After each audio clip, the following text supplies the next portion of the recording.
A new half-hour special called Sneak Peek Inside the CIAA Tournament, the Baltimore Experience, will air next Thursday as part of HBCU Week on MPT. Here's a preview. The energy is real. Watching the CIAA and the importance of what that is to our country, to the culture, and the fact that they choose Baltimore for its home, its long-term home. When you think about the CIAA, you think about excellence, right? And when you mix that with Baltimore, you don't get anything better.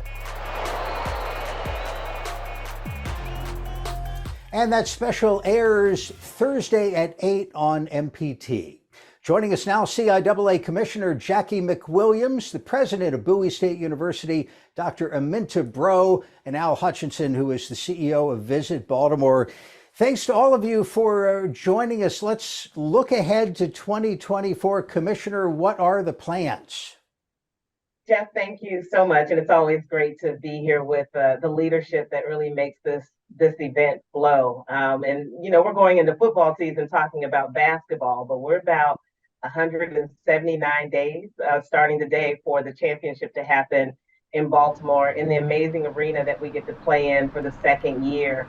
And we're excited. You know, our focus this year is to get more people in the building, to sell more tickets, to get the energy amongst all generations in the city of Baltimore, from the students, from the locals, to alumni and fans, for those who love HBCU sport, but who really love basketball. And so I think our teams are working collaboratively to identify those events and activities that really represent the core of who CIAA is, but also bringing in the local community to make sure that the impact of Baltimore is left when the CIAA leaves out after the tournament after 7 days. Dr. Breaux? I'm excited to look at the future of the CIAA up in the city of Baltimore, Charm City, with our basketball tournament getting underway. BSU, Bowie State University, serves as the host university, and so this campus community is very pumped up to serve as the host and welcoming in people from all over the country to see what happens and the exciting events at the CIAA. I'm also chair of the board, and so on behalf of my colleagues, I just want everyone to know that we are so excited to continue on in Charm City, to have our tournament there showcasing all this great excellence among our student athletes. And we are so appreciative of the city, Al Hutchinson, Visit Baltimore, Mayor Brandon Scott. They bring great excitement and are leading the way to make sure everyone sees what we see all the time, these great student athletes, but the excitement that's like a homecoming when we show up in the city during February. So I hope everyone will come out and see what the excitement's all about. And Mr. Hutchinson, your thoughts on next year's tournament, but also, if you don't mind, a little bit of a refresher on how this event came to Baltimore, because it had always been held in North Carolina, maybe once or twice in Virginia. Yeah, thanks, Jeff. And let me just start from the top and really thank the commissioner, Dr. Breaux, and Dr. Breaux's other now, I guess I would say 12 colleagues in the conference. Now it goes from 12 schools to 13 schools, Jeff. So, but it's exciting to be in Baltimore. I really want to thank both Dr. Breaux and the commissioner for their support, but also have to really support and thank Mayor Scott, now Governor Moore. We could not do this without the support of the city and the state of Maryland, and then a number of private sector folks to support this tournament. But it did start back in 2018, believe it or not, when we first pitched this group to come to Baltimore. We had no idea that it was going to come here after 15 successful years in Charlotte. And we made a pitch, both city, state, private sector. And thankfully, we were rewarded the conference tournament by the commissioner and the presidents with a 3-year run initially from 2020, 2021, 2022. And unfortunately, the nice COVID pandemic got in the way of our plans. And so we had to postpone live basketball for 1 year. But the good news is 2022's tournament was extremely successful. In fact, economic impact was about $15.6 million. But then this past year's tournament went to almost 30 million, 29.6 million in economic impact. So there is a great buzz. There's great success of the tournament. We had about 13,000 out-of-town visitors that came into for the tournament this year. That was a successful story that we wanted to really celebrate. And if you look at our hotels in Baltimore, they were really buzzing and excited about this tournament. Occupancy was up 13%. Hotel revenue was up about 12%. And so these are really good numbers for the community. It definitely has a financial and economic impact. But as Dr. Bro and the commissioner knows, it's all about the community as well. And so we did a $1.2 million scholarship give back to the CIAA for their student athletes. We think that's something to celebrate. And there's no question we're looking forward to the future, but you have to start at a place to build up the excitement, build the tournament. I think the last 2 years has really given us the experience to do it even better in 2024. So we're very excited about the future of the tournament.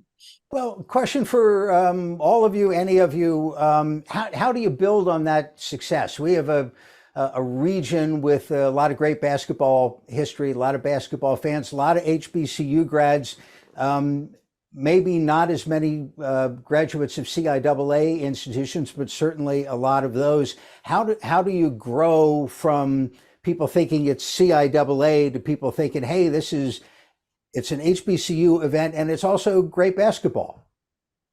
Yeah, I'll start from there. I mean, CIAA is the first HBCU conference in the country. We were founded in 1912, and Morgan State and Howard, Maryland Eastern Shore, Delaware State were all members of the CIAA before they went to the MEAC. And so we have great history in the HBCU community, where even in the MEAC with Norfolk State, I mean, you still, in Hampton University, you still have all these great alumni that still have the history and the impact of the game for them as spectators, but those who were former athletes that want to be a part of the community. And so, we have a responsibility to make sure that we are inclusive in how we market and how we promote in a community that has HBCU institutions, but may not necessarily be in the CIAA, but we're a family. And that's how we see ourselves in the HBCU community, and how CIAA and my colleagues from my other three conferences, how we pull each other in together and support one another. And so Dr. Bro's commitment